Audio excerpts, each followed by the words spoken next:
Përshëndetje të nderuar miqtë e mi. Ja ku po ritakohemi ditën e sotme sërish së bashku me mua Tirona Lilin për të ndarë rrëfimin të radhës. Rrëfimin që të ndaj sot është një rrëfim shokues.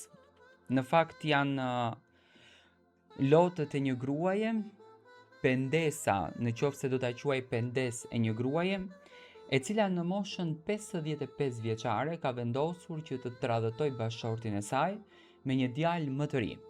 Çfarë e ka çuar drejt kësaj tradhtie? Pse po e bën këtë tradhtin? Ajo e ka shpjeguar në mënyrë të detajuar në letrën që më ka dërguar në emailin tim.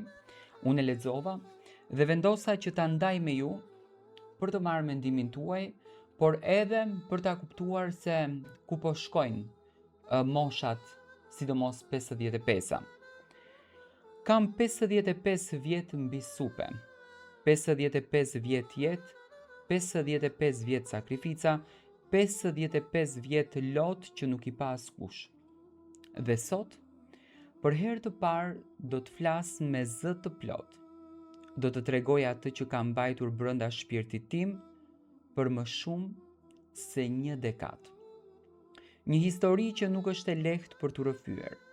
Një histori e një gruaje që nuk është më vajzë, por as nuk është gati që të zhduket.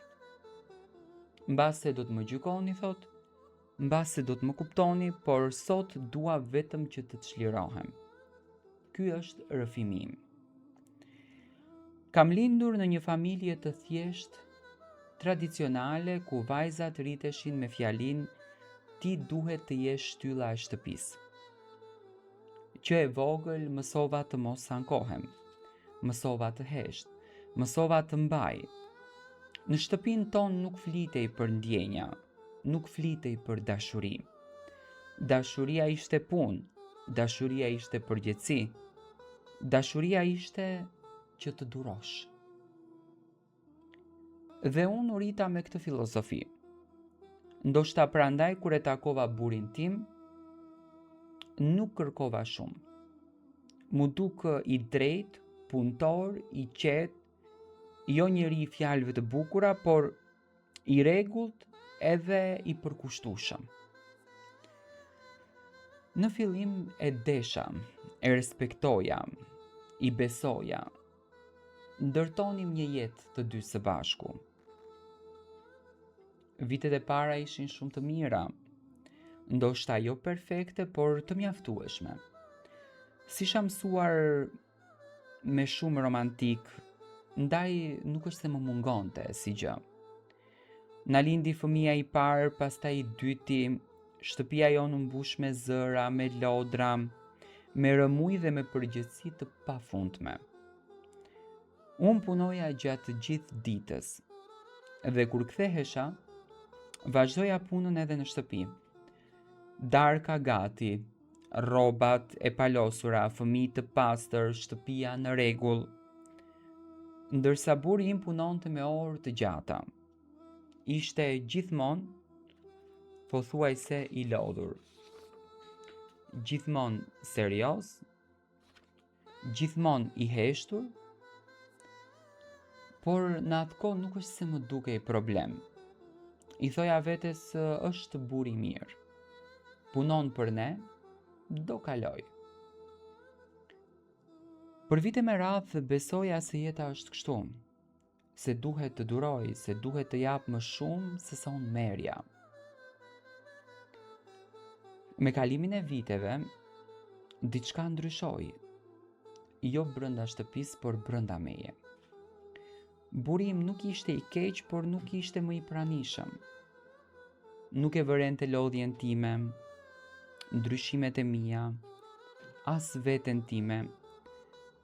Sytë e tij ishin gjithmonë tek puna.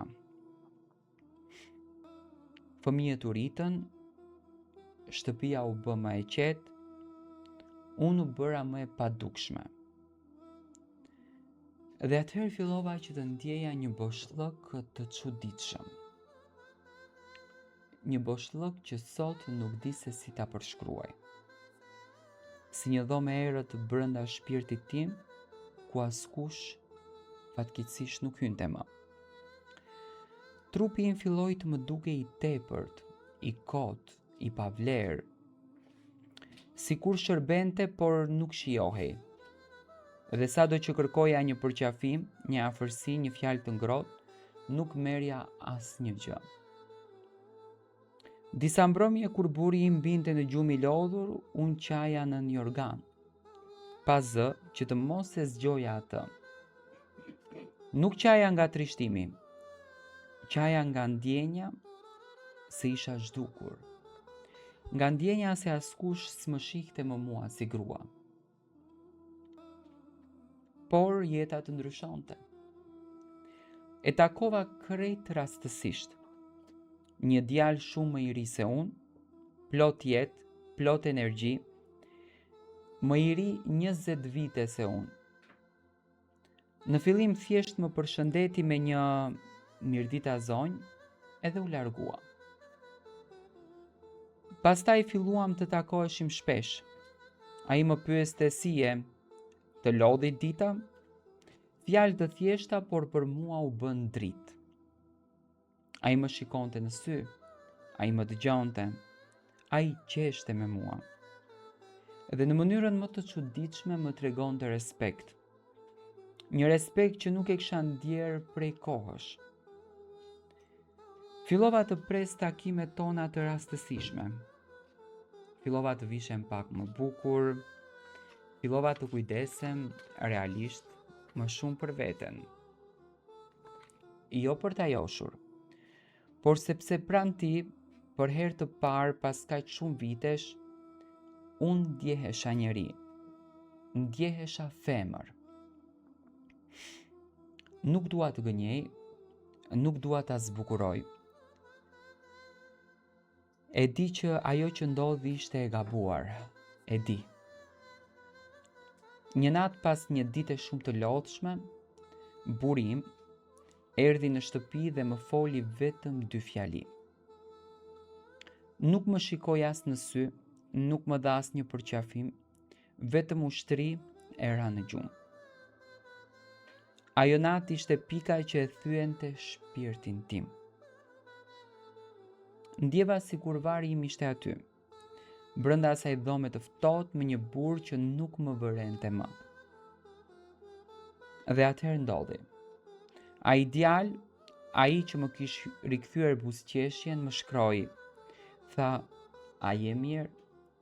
Ndihesh e mërzitur sot? Vetëm kaq edhe unë shpërtheva.